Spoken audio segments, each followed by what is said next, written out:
Mesmo que eu fale a voz dos anjos, que eu leve a esperança a muitos corações,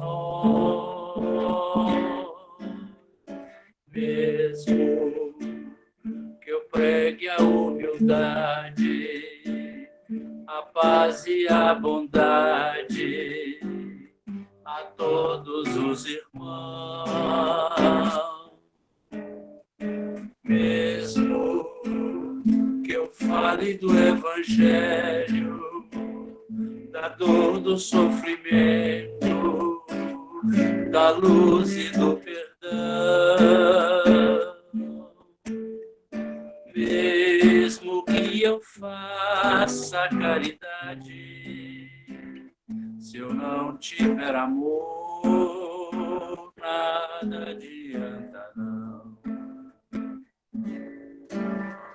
Mesmo que eu faça caridade, se eu não tiver amor, nada adianta não. Mesmo que eu ensine a doutrina como luz divina por toda a imensidão,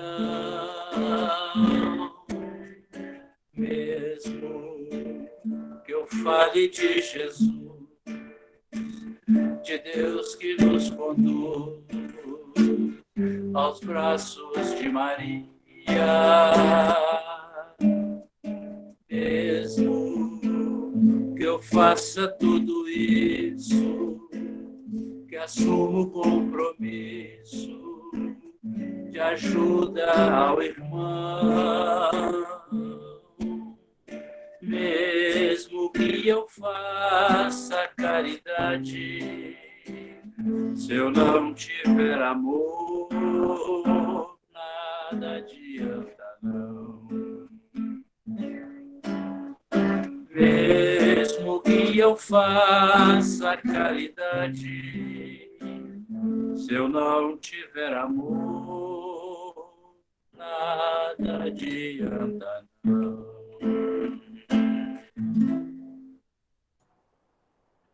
Muito obrigado, Mendes, pelas músicas inspiradoras. Nós vamos, então, agora entrar na fase inicial e dando boas-vindas a todos vocês que estão aí nos assistindo, né? Vamos convidar a Cristina para fazer para nós a prece inicial. Boa noite. Que a paz de nosso Senhor Jesus Cristo esteja no meio de nós. Senhor Deus, nosso Pai, Jesus, Mestre amado e querido amigo. Obrigada, Senhor, porque a sua misericórdia infinita nos permitiu mais uma vez estarmos reunidos, corações unidos uns aos outros, buscando o teu amparo, buscando a tua divina orientação, Senhor. Queremos te agradecer pela oportunidade desta hora e te pedir, Senhor, que abençoe todos aqueles que se unem a nós neste momento, que visite os seus lares, que olhe por todos os que necessitam de algo, que receba nesse instante todas as preces que estão sendo elevadas ao teu magnânimo coração. Senhor Jesus, pedimos especialmente pela senhora Maria Efigênia Pereira, internada com Covid, que a sua divina vontade se realize, o que possa, na sua misericórdia infinita, operar em nome do amor, em favor dela, e em favor de todos que se encontram nos leitos dos hospitais, confortando também o coração dos seus familiares, na certeza invariável de que Deus nos abençoa e nos vê, e que faz sempre em nosso favor o melhor. que possamos aprender a aceitar a divina vontade em nossa vida, com confiança, com coragem, com esperança. Que o Senhor esteja conosco, permaneça no meio de nós. Muito obrigada, Senhor, pela sua divina presença em nosso meio. Que assim seja. Assim seja.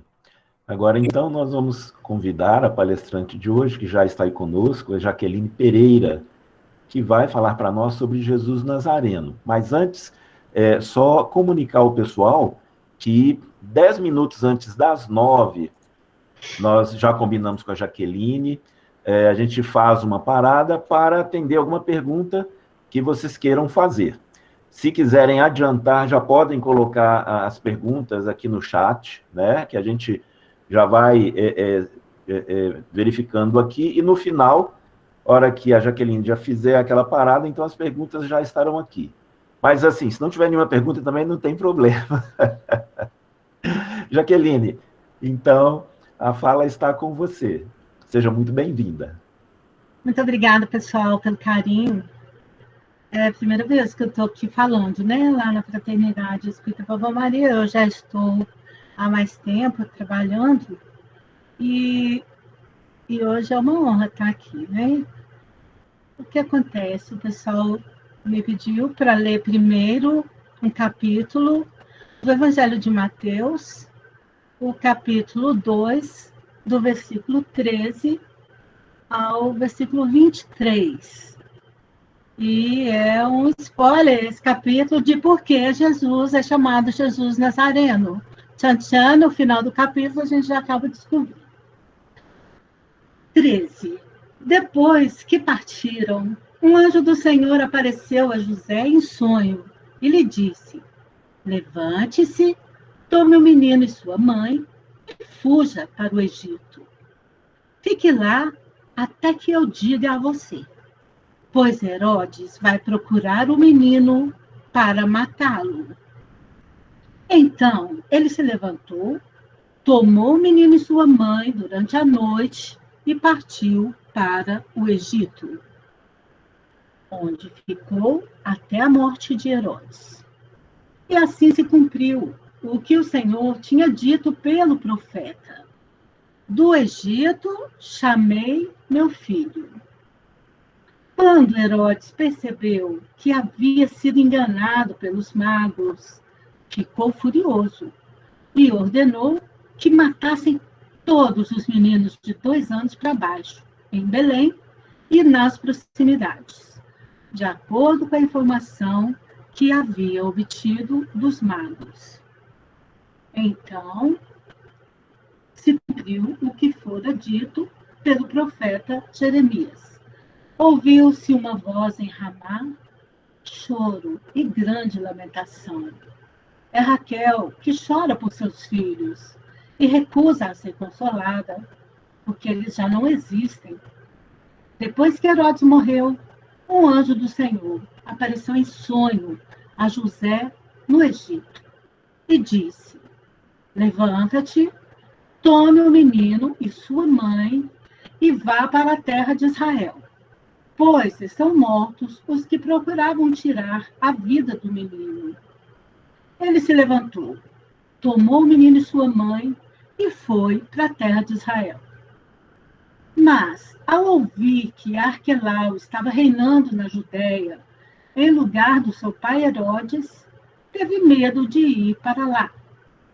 Tendo sido avisado em sonho, retirou-se para a região da Galileia e foi viver numa cidade chamada Nazaré, o que se cumpriu o que fora dito pelos profetas.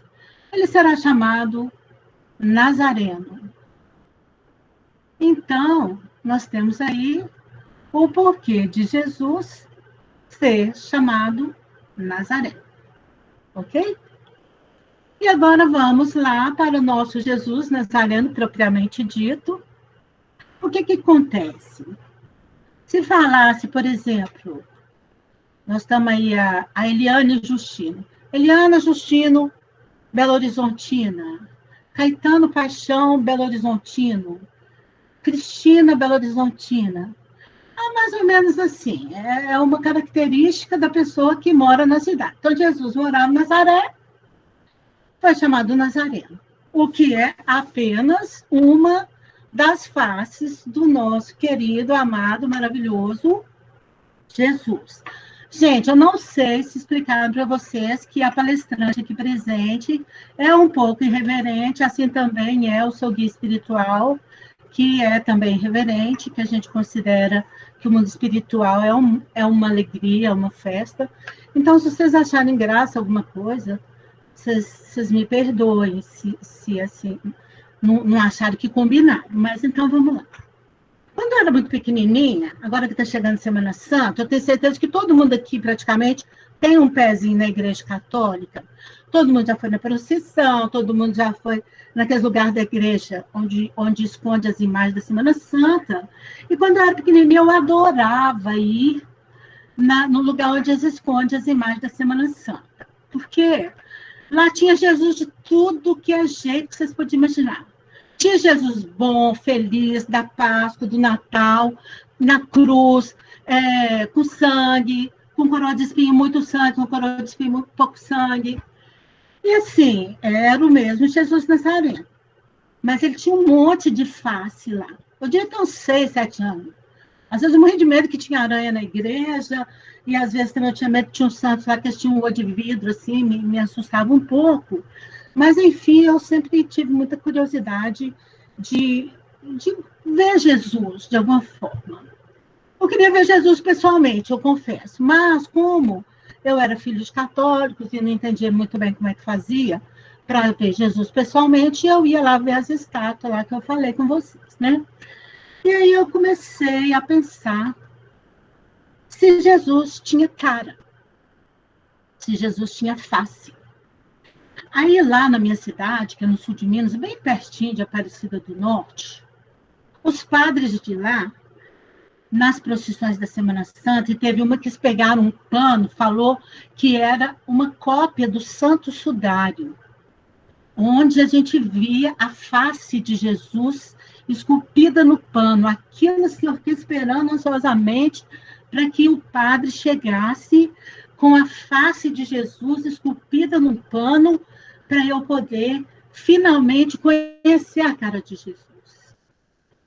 Ave Maria, tomei um susto, porque o pano, ele trazia uma mancha preta assim, que tinha um narigão assim, eu não tinha certeza se era Jesus, mas mesmo assim a minha busca por descobrir as faces de Jesus, elas continuaram.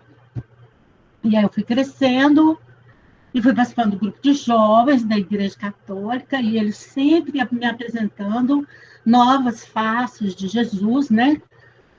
Eu me lembro, no Natal, eles apresentavam para a gente uma face de Jesus pequenininho, igual está ali citando, né? O menino e seu pai, o menino e sua mãe, porque nessa época Jesus era um menino. Então, no Natal, como todos vocês, eu tenho certeza, vi aquele menininho com os bracinhos assim, deitadinho no capim, no coxinho, certo? Com uma bochechinha linda, um cabelinho lourinho assim, e uns paninhos, né, enrolando as partes íntimas, e aquela era a face do Jesus menino. E aquela face de Jesus menino era uma face que atraía tudo ao seu redor. Tanto que, na manjedoura, aquele menininho, pequenininho, atraiu cavalo, porco, galinha, sei lá, camelo, ou sei lá que bicho mais tinha no deserto. E aquele menininho, desde cedo, começou a atrair. Atraía rei mago, atraía estrela cadente. Gente, olha a imagem daquela face sensacional do menino Jesus. Mas, na verdade, quem prestou bastante atenção no texto de Mateus, viu que Jesus não atraiu só as coisas boas nos seus primeiros dias, né? Atraiu ali, por exemplo, a ira de Herodes, né? E aí nós vemos aí a face de um Jesus que destrói o poder do reino material, que irrita o poder do reino material de tal ponto que, na sua ignorância, no seu egoísmo, manda matar tudo que é menino para baixo de 2 anos. A coitada da Raquel chorou demais, porque, poxa, do nada alguém foi lá, pegou o nenenzinho dela, lindinho, que ela alimentava com amor, cantava canções à noite para ele, e matou o menininho da Raquel. E Raquel ficou inconsolável, como nós temos aí no texto de Mateus. E Raquel ficou inconsolável, representando aí, porque tem que ter um representante, centenas de mães que perderam seus filhos pela primeira face que Jesus apresenta, a face do Filho de Deus, que incomoda os filhos da matéria. Mas, graças a Deus, esse Filho de Deus, né, com essa face de menino, era muito mais do que um menino. Era muito mais do que uma criança frágil. E nós vamos perceber essa criança frágil crescer na própria cidade de Nazaré.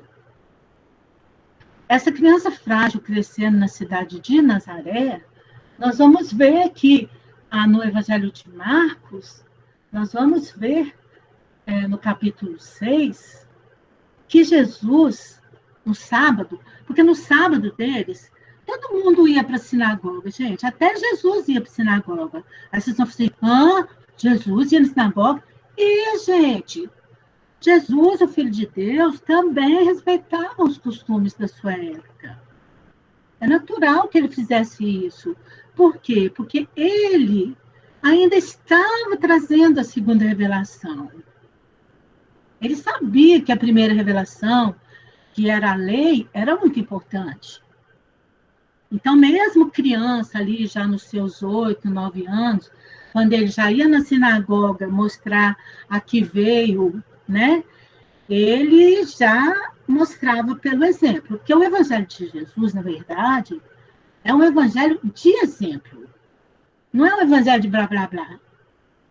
Jesus não tinha demagogia barata, não tinha negócio de ficar. Se fosse hoje, por exemplo, eu tinha certeza que Jesus não ia ter Instagram, nem ia ter Facebook, sei lá, porque Jesus ele era mais íntimo, ele era mais de não saiba a vossa mão direita, sabe? Ou não sabe a esquerda, tem hora que eu troco as bolas. Então, o que nós vamos ver desse Jesus? Quando ele ia na sinagoga e falava todas aquelas grandiosidades do reino de Deus, nós podemos analisar aqui. Quando chegou o sábado, começou a ensinar na sinagoga. E muitos dos que os ouviam ficavam admirados. De onde vêm essas coisas? Perguntavam eles. Que sabedoria é essa que lhe foi dada? Este é o filho do carpinteiro, filho de Maria. Aí nós vamos ver outra face de Jesus, porque eu quero apresentar a vocês, quando eu falei do Santo Sudário, é que Jesus tinha muitas faces. Porque nós nos habituamos a conhecer uma face dolorosa, pregada numa cruz, com uma coroa de espinho, com sangue. E essa face que a gente conhece é a face de Jesus em suas muitas características. Por exemplo, cada texto do Evangelho que a gente pega, a gente vê uma face. Então, na própria pergunta que fizeram quando ele estava pregando na sinagoga, que sabedoria é essa? Então, nós vamos ver aí a face do sábio, do ser mais sábio que nós já tivemos a oportunidade de conhecer neste nosso planeta de prova e expiação em regeneração. E aí o outro vai e explica para quem fez a pergunta, fala, é o filho do carpinteiro. E aí a gente vê uma face de um filho do homem, do filho de José. Não foi a atribuição ao Filho de Deus. Nessa hora, filho de um ser humano que tinha como ofício a carpintaria.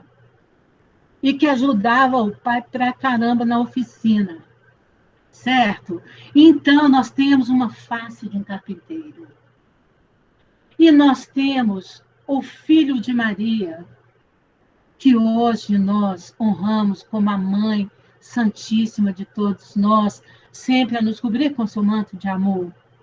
Mas ele está sempre acima, que seja filho de Maria e filho de José. Só não está mais acima do próprio Pai dele, que é o nosso, que é Deus. Então, vamos lá. Só em própria terra, entre seus parentes, em sua própria casa, é que um profeta não tem honra. Gente, isso é de uma grandeza, de uma sabedoria. Por quê? Porque a honra de um profeta, na época, talvez até mesmo hoje, ela seja valorizada pela popularidade do danado do profeta. Se me mostrar eu, né, uma Hélice Jaqueline, e mostrar, né, Divaldo Franco, logicamente que todo mundo sai correndo aqui e vai ver a palestra do Divaldo Franco. É normal. É normal porque a pessoa ganhou a sua capacidade de provar que sabe de verdade aquilo que está explicando, certo? Então, Jesus, no começo da sua missão, ele mais ou menos que era uma simbologia de Jaqueline e Divaldo Franco. Por quê? Porque o povo preferia ir ouvir os sábios, os sacerdotes no templo, né? Aqueles que estavam ali conheciam a lei de cor e salteado, né? Da primeira letra do alfa ao ômega, né? E aí, o que acontece? Jesus, mesmo sendo o grandioso Filho de Deus, teve que batalhar muito para mostrar a sua sabedoria de Filho de Deus, né? Então, aqui nós vamos encontrar uma outra face de Jesus, né? O mestre em crescimento, o mestre se elevando, o mestre crescendo no coração das pessoas que não queriam ouvi-lo, porque não era profeta na sua própria terra. Ele era de Nazaré? Era de Nazaré. As pessoas conheciam ele em Nazaré? Conheciam ele em Nazaré. Sentiam uma vibração de Filho de Deus que ele tinha? Sentiam. Mas paravam para escutar ele como paravam para escutar os sacerdotes no templo? Não. Porque era uma sociedade como a nossa hoje, cheia de dogma, cheia de princípios, cheia de coisas que não quer mudar, né? Então, nós vamos ver aí a face de Jesus em crescimento, certo? E aí, Jesus, então, passou a sair por aí. Não foi bem isso que está escrito aqui, não. Está escrito aqui.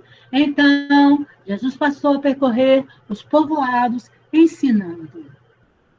Agora, detalhe. Jesus não ficava ensinando de blá, blá, blá, como eu disse. Jesus não ia falando igual pobre na chuva. O que Jesus fazia?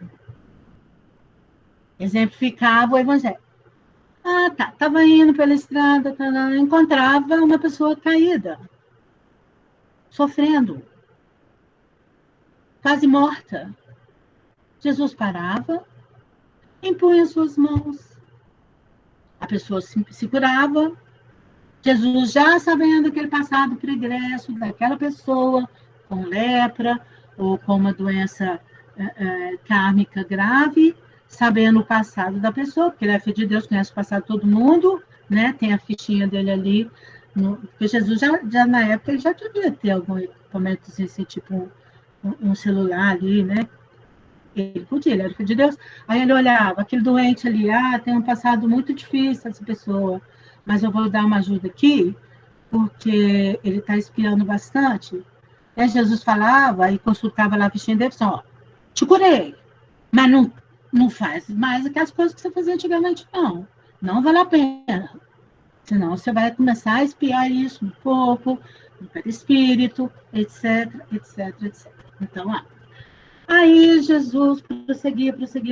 E foi nessa trajetória, e já vamos fazer Jesus ficar mais velho um pouquinho agora, ele já começa a sair por aí com a mãe dele, e aí a gente já vê que ele sai com a mãe dele de Nazaré e vai com ela numa festa de casamento, porque Jesus, gente, ele não era cheio de frescura, não. Ah, mas não vai no casamento, não, porque eu sou filho de Deus. É pecado ir no casamento, filho de Deus. Não, pode ir no casamento. Naquela época não tinha Covid, não precisava nem pôr máscara para ir no casamento. Aí ia Jesus com a mãe dele no casamento, né? Lá em Caná da Galileia, né? E era uma festa, diz que era uma festa boa, porque tinha acabado até o vinho quando chegou, sinal de que tinha muita gente, né? Para ter acabado o vinho. E aí Jesus chega, não foi falando sem parar, porque ele queria ensinar o reino de Deus.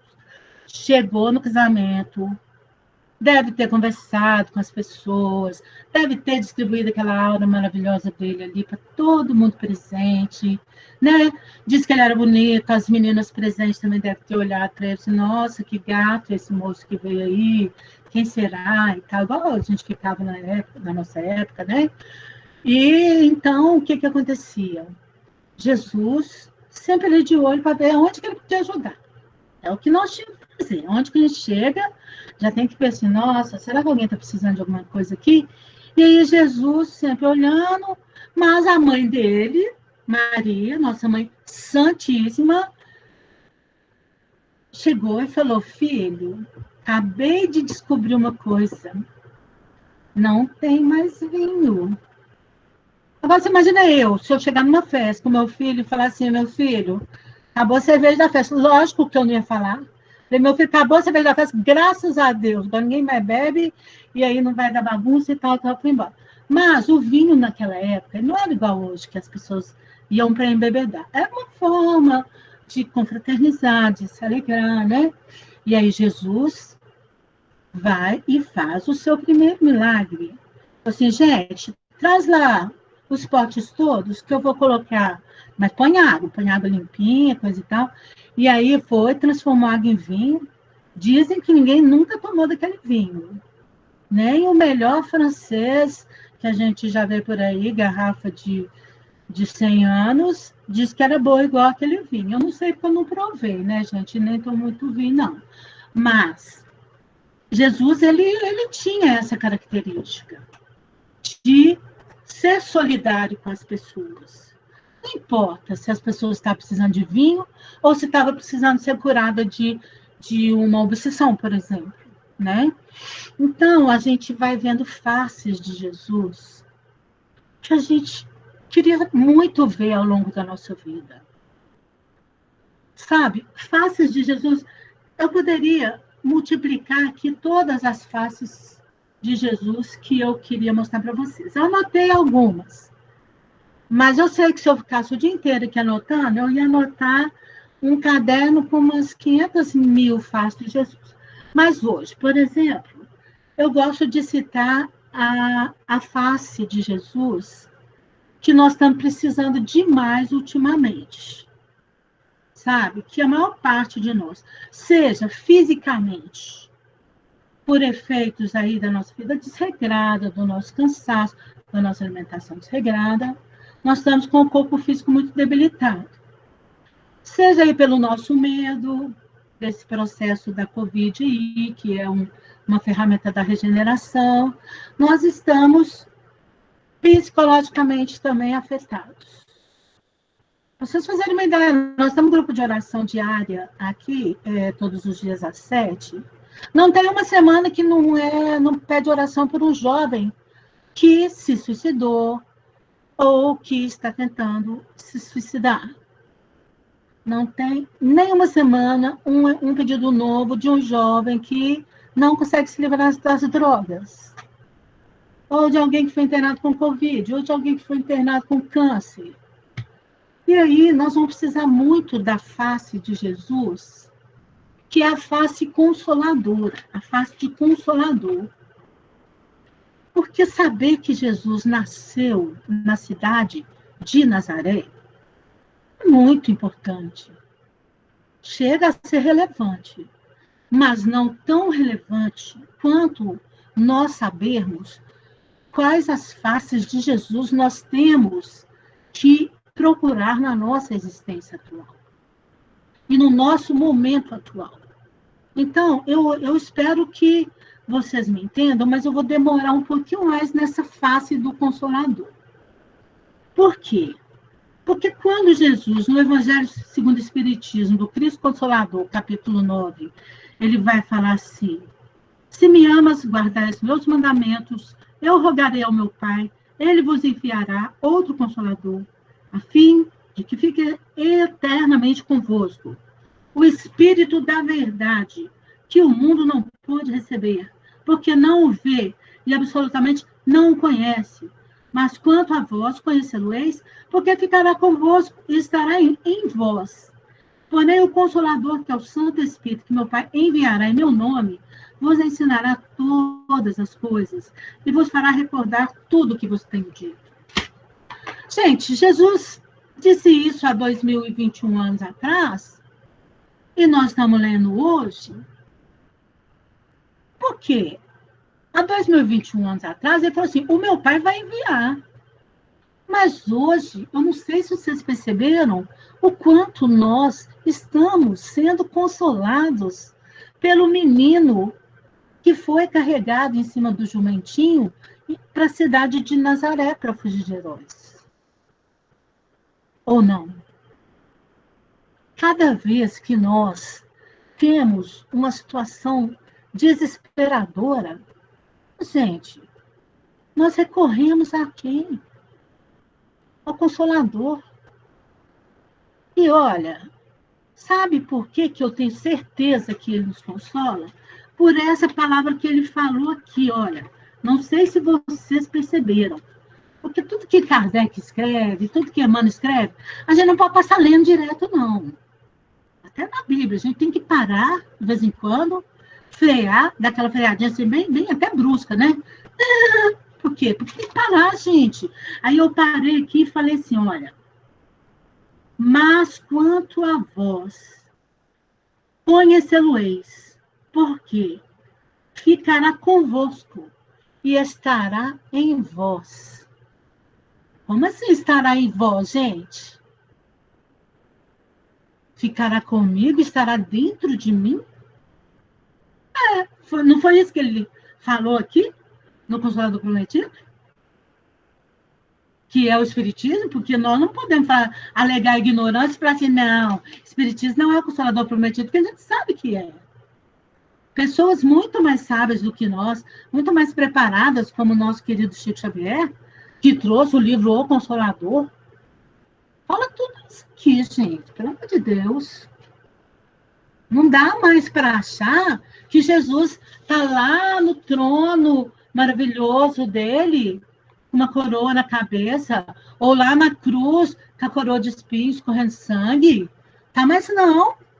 Tá vivaço, vivão. Aonde? Dentro de nós. Conosco. Consolando. Ok? Então, essa é a face do Consolador. E é uma face que daí, estudo por muito tempo. Não hoje, porque eu ainda quero apresentar outras faces. Mas eu quero apresentar também, agora, uma face que o pessoal da Covid, por exemplo, os profissionais da área da Covid, os médicos, os enfermeiros, os técnicos de enfermagem, os maqueiros, os médicos das ambulâncias, os caras da funerária, né? Nós vamos ver esse pessoal todo aí precisando da face, de se espelhar nesta outra face que eu vou apresentar agora. Nós vamos ter aí os pacientes entubados, igual minha mãe, que a Cris orou por ela no começo, aquela pessoa que a Cris orou, Maria Efigênia, é minha mãe, que está com Covid, tem já mais de 10 dias que ela está com Covid lá no hospital. Ela fazia hemodiálise, pegou Covid na hemodiálise, e ela está com infecção no pulmão ainda. Mas está bem, não está entubada, não. E essas pessoas todas, como a minha mãe, como os que estão entubados, como os famílias que estão entubados, precisa de conhecer mais esta face que eu vou apresentar de Jesus. Porque essa face se chama do médico, face do médico. E aí, no item 7, do mesmo capítulo 4 do livro Consolador, do livro Evangelho segundo o Espiritismo, capítulo Consolador, ele fala assim, eu gosto de ler porque senão vocês pensam que fui eu que inventei, eu que escrevi, porque eu falo muito. Mas não fui eu, escuta. Sou o grande médico das almas e venho trazer-vos o remédio que vos há de curar. Os fracos, os sofredores, os enfermos, são meus filhos prediletos. Eu fico chateada nessa hora, que eu não sou filha predileta, porque eu não sou nem fraca, nem sofredora, nem enferma. Mentira, sou tudo isso, tá, gente? Desculpa. Venho salvá-los. Vinde, pois, a mim, vós que sofreis, e vos achais oprimidos, e sereis aliviados e consolados. Vou só dar uma encostadinha, uma estacionada aqui, aliviados e consolados. Gente, vocês já pensaram na palavra alívio? O tanto que alivia só para... Ai, que alívio, gente. Graças a Deus que não aconteceu isso. Isso foi porque Jesus intercedeu. Quando a gente chega a falar, ai, que alívio, é porque Jesus intercedeu. E consolado é porque as nossas lágrimas acabam secando assim, gente. Ai, dá uma paz assim do nada quando a gente ora, sabe?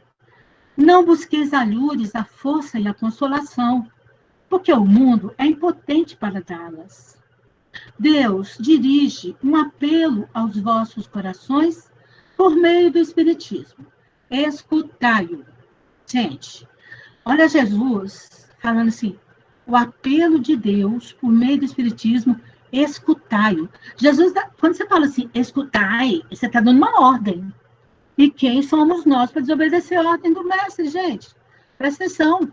Escutai-o. Escutai a voz de Deus, que Jesus acabou de falar aqui. Extirpados sejam das vossas almas doloridas a impiedade, a mentira, o erro e a incredulidade. E olha o que Jesus fala para nós. Porque nós estamos com sintoma, né, gente? As nossas almas doloridas, a gente vê isso, os nossos grupos espíritas estão entupidos de almas doloridas. Ou de pessoas que vão ao grupo espírita pedir pelas almas doloridas. A gente caminha pelas ruas e vê as almas doloridas usando crack. E vê as almas doloridas morrendo doentes. E vê as almas doloridas nas penitenciárias, fazendo das penitenciárias os seus lares, porque moram lá. E vemos almas doloridas nos orfanatos. E almas doloridas nas casas de repouso para idosos. E aí Jesus fala assim, extirpados sejam das vossas almas doloridas. Olha para você ver o que causou a alma dolorida. Isso aí não sou eu falando, é Jesus. Quer dizer, tem que arrancar, tem que extirpar a mentira, a impiedade e o erro. Já sabendo Jesus que nós carregamos tudo isso. E não vamos achar que existe exceção aqui, não. Porque as exceções certamente estão de capela para cima. Aqui estão esses aqui de almas doloridas, porque estão no mundo de prova e expiação, para extirpar erros e mentiras e impiedades, né, gente? São monstros que sugam o vosso mais puro sangue e que vos abrem chagas quase sempre mortais. Por que eu falo que a gente tem que estacionar nas palavras de Jesus? Porque ninguém quer ouvir que tem chaga mortal. Alguém aqui quer ouvir que tem chaga mortal? Eu não. Se eu morrer, vai ser por tudo, menos por chaga mortal, entendeu? Vocês entendem como que Jesus toca a gente assim e fala, escuta o que eu estou falando. Mas é porque ele é muito delicado, ele é muito suave, ele não é igual nós, assim, não é igual eu que fico falando alto, estridente, assim, sabe? Aí ele fala assim, que no futuro, humildes e submissos ao Criador, praticai a sua lei divina. Pratiqueis a sua lei divina. No futuro, ele fala assim para vocês, no futuro, para vocês não, desculpa, para nós, no futuro, quando vocês forem humildes, quando vocês apanharem tanto, quando vocês tiverem tanta dor, foram tão lapidados pela visita de vírus, de tragédia, de enchente, de não sei o quê, porque a maior parte das pessoas ultimamente está sempre sendo visitada por esses instrumentos de fazer pessoas ficarem humildes. Humildes e submissos. O que é submissão? Nos rendermos. Não, Deus, realmente, o Senhor sabe, porque você é meu Pai. O Senhor me criou. Eu não lembro quando o Senhor me criou, mas eu só sei que se eu ler lá na Gênesis, eu vi que no começo Deus fez a gente a sua imagem e a sua perfeição. E aí a gente foi distorcendo a imagem e a perfeição, e no final sobrou isso que nós somos hoje, e aí precisamos até de encarnar no mundo de prova e expiação, no mundo de primitivo, passamos aí vendo evoluindo, né? Já fomos pedrinha, já fomos plantinha, já fomos peixinho, já fomos jacarezinho, já fomos oncinha, já fomos homem das cavernas, né? Já fomos, sei lá, milhões de reencarnações aí, até chegarmos a isso que nós somos hoje, quase belos, externamente, principalmente quando a gente vai no salão, né, as mulheres aí vão concordar, quando a gente faz umas luzes, mas internamente a gente ainda tem que trabalhar muito para se tornar o quê? Para se tornar essa perfeição que Jesus propõe aí nas suas palavras verdadeiras, quando ele fala, sede perfeitos, como vosso Pai é perfeito. E aí eu continuo aqui na face do médico, tá bom? Amai e orai. Olha que fofo. E certa vez ele falou amai e vigiai, né? Mas agora, como ele está nos falando como Espírito da Verdade, que para quem não sabe, no Evangelho do Espiritismo, o Espírito da Verdade é Jesus, ele fala assim, amai e orai, sede dóceis aos Espíritos do Senhor. Invocai-o do fundo dos vossos corações. Ele, então, vos enviará o seu Filho amado, para vos instruir e dizer estas boas palavras. Eis-me aqui, venho até vós, por que me chamastes? O Espírito da Verdade, Bordeaux, 1861. Olha que delícia que Jesus é, gente. Ele fala assim, isso depois que a gente chama, obviamente, né? Eis-me aqui. Vim aqui porque você me chamou. Então, gente, quando a gente estiver naquele desespero, que, sabe, que nem aquela leitura que a gente está acostumado a fazer, que nos acalma, aquele desespero que não tem como, a gente só fala assim, com o André Luiz lá no Umbral, eu sempre falo do filme nosso lá, porque tem gente que tem preguiça de ler o livro, e aí o filme mostra direitinho, né? André Luiz lá, por 8 anos, lá, no meio daquela lama, era uma lama misturada com excremento humano, porque lá não tinha banheiro, né? E André Luiz lá, reclamando da vida, e a mãe dele sempre lá perto, e ele só conseguia perceber o excremento, porque ele estava com aquela sintonia lá, só com a parte ruim do umbral, e ele não conseguia ver a luz, ele não conseguia ver nada.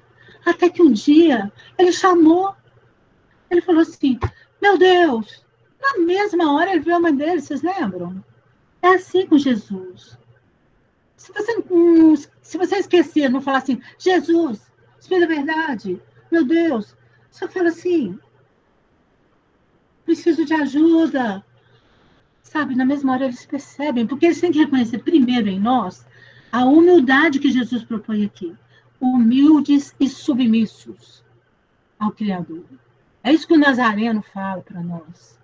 O profeta de Nazaré, mas é o profeta de Belo Horizonte, é o profeta de Contagem, é o profeta de Nova York, é o profeta de, sei lá, de Israel. É o profeta, é o Filho de Deus. É aquele que governa o nosso planeta. Entenderam? E é o Espírito da Verdade. Você quer uma prova que ele é o Espírito da Verdade? Eu volto lá quando ele falou no Consolador. Ó. Eu vos enviarei o Espírito da Verdade. Sabe? Então é Jesus mesmo, tá? Não tenham dúvida. Então eu acabo de apresentar a vocês mais duas faces de Jesus. A face do Consolador. Não tenham medo de procurar este Consolador neste momento tão difícil que estamos passando. Chama ele está escutando, ele está do lado e ele está em nós. Porque se vocês acreditam no Evangelho segundo o Espiritismo, acreditam no Espírito da Verdade, acreditam em Kardec, você sabe que o que eu acabei de ler aqui é fato. Não é fake, é fato. Jesus está conosco e em nós. Podemos chamá-lo? Podemos chamá-lo. Ele é o médico, ele cura, para valer. Ok? Então, eu apresentei essas duas faces. Queria ficar aqui a noite inteira apresentando, gente, porque é sério. Eu amo falar de Jesus. Mas eu preciso também de apresentar aquela face que é a face do pastor. Sabe? Porque não tem coisa mais bonita do que você lembrar de uma história de Jesus que fala que tinha um redil, né, um curral, que tinha 100 ovelhas no curral. Mas Jesus restringia, assim, aquele conjunto de 100. Mas nós que hoje já conhecemos um pouco mais de estatística, matemática, contabilidade, vamos falar assim, 112 milhões de ovelhas. E o pastor aguenta 112 milhões de ovelhas? Eu estou colocando população brasileira. 112 mesmo, né, gente? Se eu errei, pode me xingar, não tem problema não. E aí, nós falamos, como é que Jesus vai dar conta, gente? 112 milhões de ovelhas. Aí Jesus fala assim, se uma delas perder, eu vou atrás. Aí nós falamos assim, vai nada. Estou cansado de ver a ovelha perdida por aí, Jesus não foi atrás. Como não foi atrás, pessoal? Aí que nós vamos começar a entender a importância de quem? Dos prepostos. O que é preposto? Preposto é aquele que, com toda confiança, sabe tudo de nós. Eu até sou uma pessoa assim, bem conhecida de preposto, que é, por exemplo, eu sou secretária de audiência.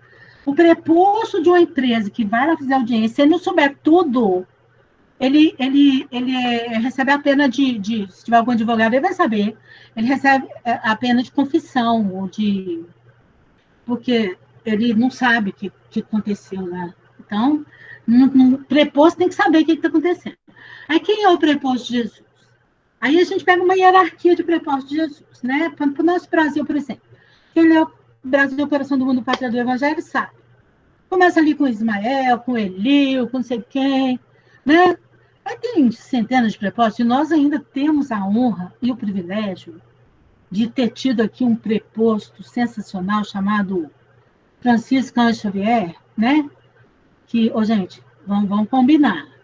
Se alguém reclamar que não tem obra do Espiritismo boa, que não tem coisa do além muito bem explicada, muito bem fundamentada, um passo a passo praticamente da vida no mundo espiritual, não vai saber que Jesus envia prepostos aqui para nos curar a todo momento. Quer um preposto mais pertinho? Não, Chico já foi para lá, quem sou eu para Chico chegar perto de mim? Nada. Nós temos aí o mentor dessa casa, né, o maior Miramês, né, que vocês que já são da casa estão cansados de conhecer, que é o jovem rico, né? Não queria vender tudo que tinha direito quando Jesus mandou vender, mas aí ao longo das suas encarnações ele conseguiu, né, focar na missão aí. E então nós temos esse preposto sensacional. que mais? Ah, não, primeira vez também é muito, muito maior do que eu não mereço primeira vez. Tá bom, gente. Cada um de nós ganhou um anjo guardião, um cara de responsa, não é qualquer um que veio para ser anjo guardião nosso. Tá bom? Então, guardião para valer, preposto de Jesus.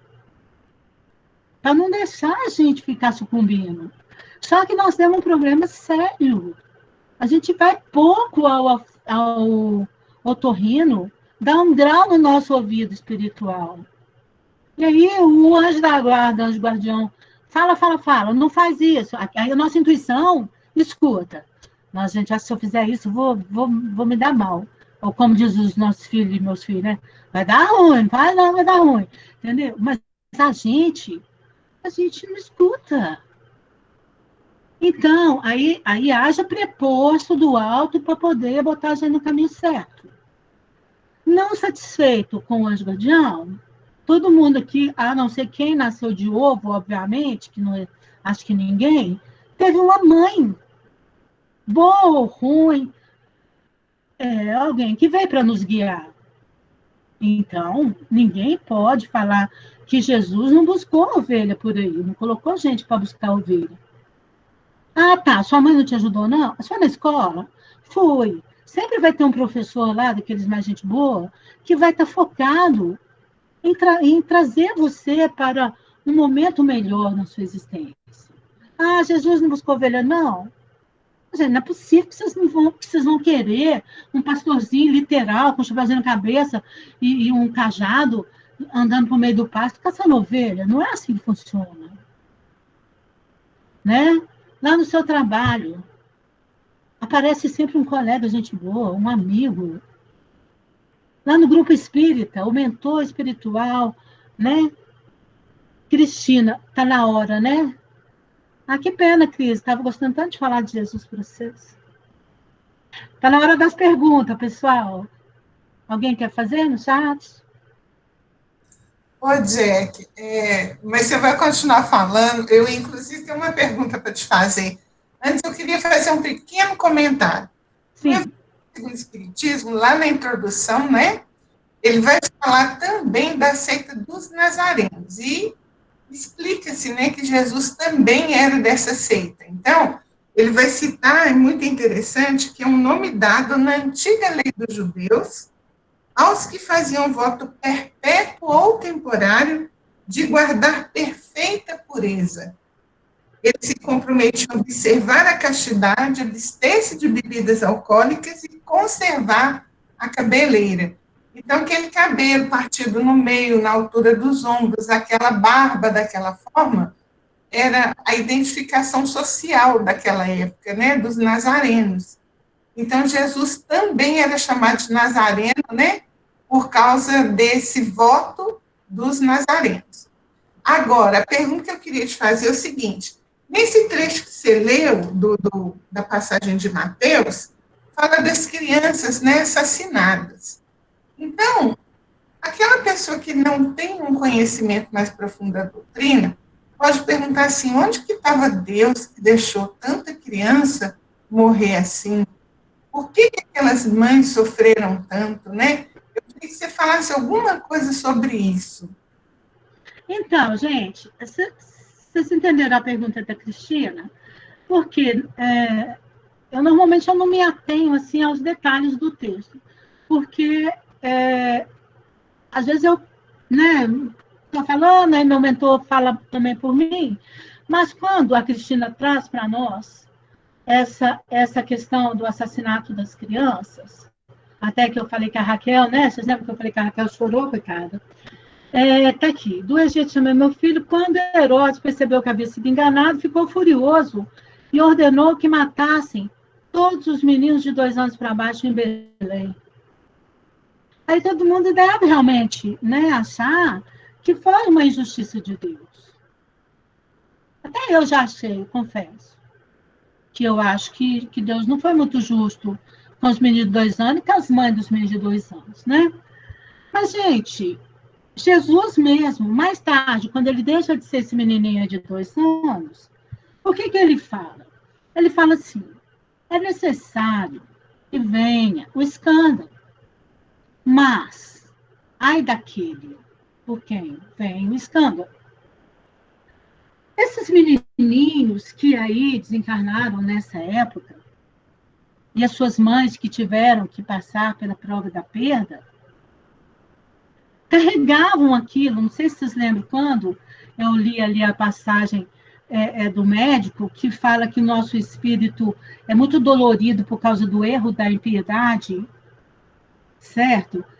São essas pessoas que tiveram que passar por essa dor terrível para ter extirpados do seu espírito o erro, a impiedade e tal, e se tornar humilde e submisso ao Senhor. Então, como a gente também já ouviu Jesus falar, porque Jesus falava coisas incríveis, e ele falou assim, não cai uma folhinha de uma árvore sem que seja vontade de Deus. Aí você me pergunta, era a vontade de Deus que as crianças fossem assassinadas por Herodes? Era, porque não cai uma folha da árvore sem que seja vontade. Os menininhos tinham compromisso? Tinham compromisso. Senão já está tudo vivendo da Silva até quando Jesus nascesse. As mães tinham compromisso? Tinham compromisso. Ou num passado distante, se a gente começar a querer inventar história, porque tem gente que gosta de inventar história. Ah, essa mãe que o filho morreu matou o filho da outra. Ah, essa mãe que o filho morreu abortou o filho não sei quantas vezes. Tudo tem um porquê. Não é verdade? Toda ação pressupõe uma reação. Toda causa tem um efeito. Crianças assassinadas são efeitos de crianças que assassinaram um dia, como adultos. Quem sou eu para responder, gente? Jesus me falou, não julga para não ser julgado, mas ele também me ensinou que o escândalo é necessário.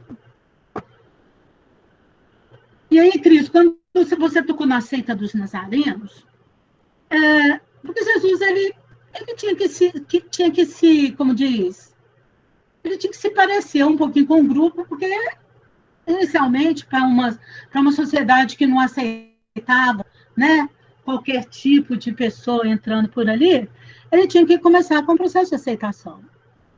Mas a gente sabe que cabelo longo ou cabelo curto, hoje, no nosso estudo de Jesus, ele mesmo fala para nós, tanto faz.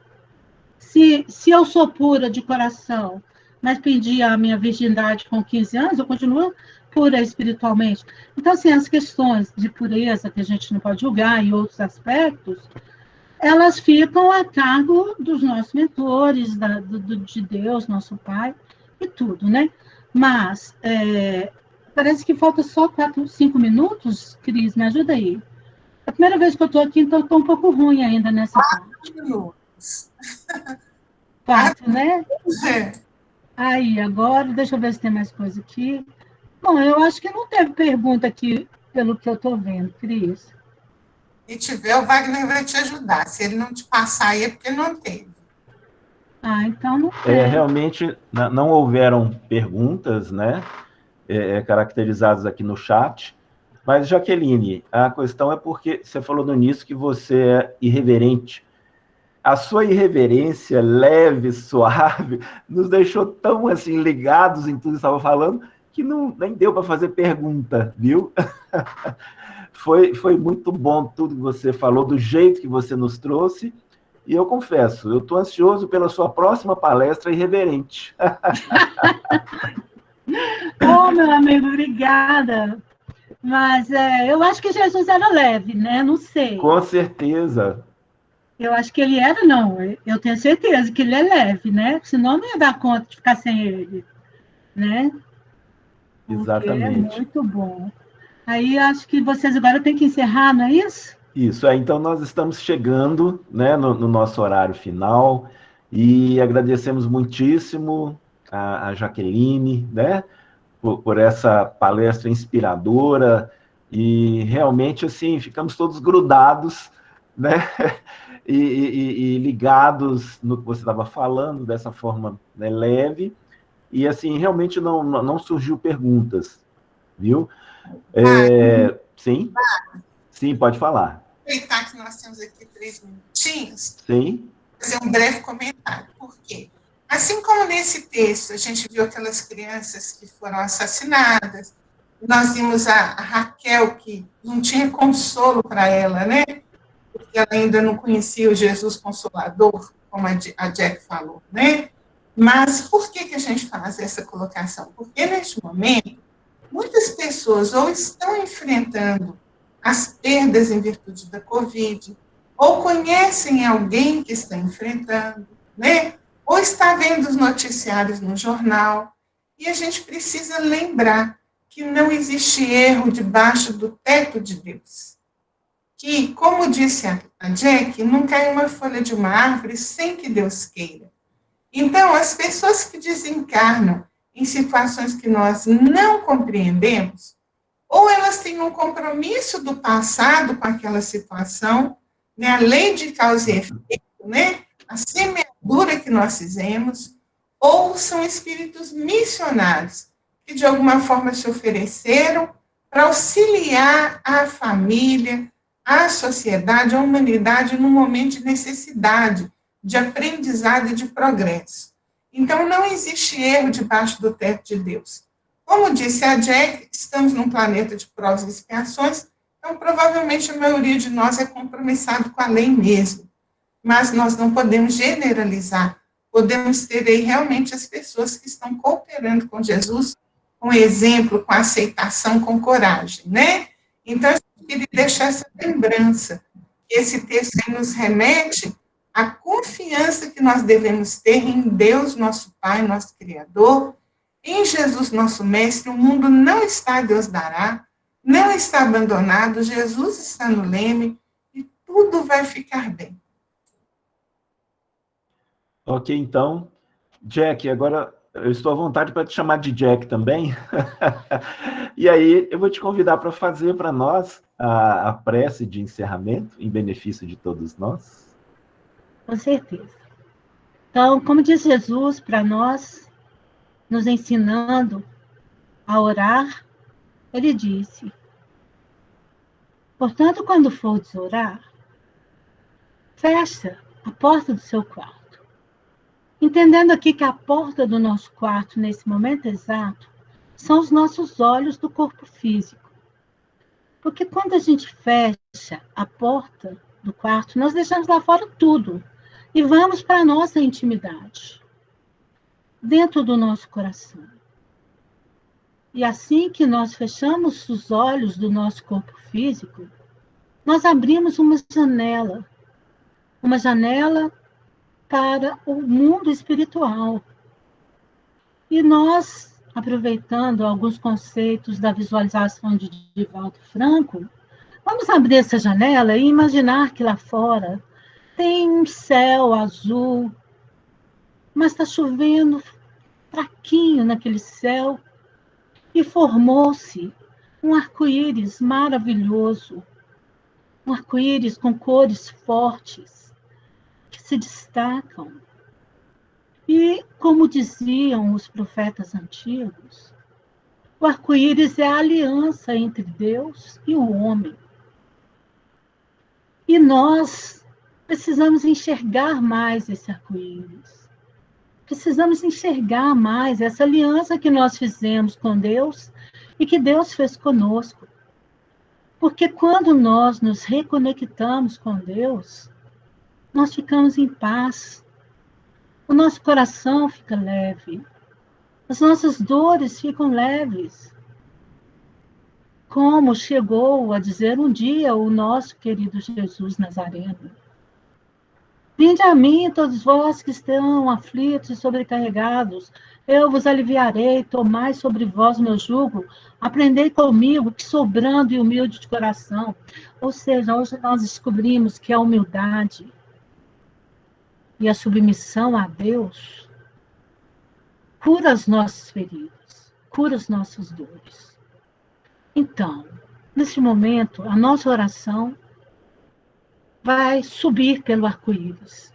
Vai sair da nossa parte inferior, obviamente, a parte inferior do arco-íris, e nós vamos perceber a nossa oração subindo através das cores, das luzes, e elas vão chegando até aquela parte alta do arco-íris, que é onde está Deus.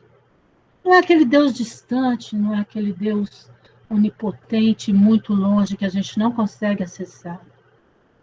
É o Deus que nos enviou o Consolador, que nos enviou o seu Filho, o menino de Nazaré, para que nós tivéssemos uma certa facilidade de vencer as nossas expiações neste planeta que foi criado para as expiações. Que Deus, então, ilumine os nossos corações, ilumine os nossos lares, ilumine os nossos familiares, ilumine os familiares dos nossos familiares, ilumine os hospitais, os presídios, as casas de repouso, os orfanatos, as ruas onde estão os viciados de toda sorte, ilumine os suicidas que não suportaram a dor do desespero, ilumine os parentes dos suicidas, ilumine as casas espíritas para que socorram o mais possível número de espíritos que se possa ter ideia, ilumine aquelas famílias que perderam tudo nas enchentes, enfim, estamos todos à mercê da dor para nos melhorarmos, mas sabemos que Jesus está em nós, que assim seja. Assim seja. E aí, então, para finalizar esse nosso evento de hoje, nós vamos pedir ao nosso irmão Mendes para fazer para nós mais uma música, para que nós possamos fazer esse fechamento também com a música, que é a linguagem dos anjos. Vamos lá.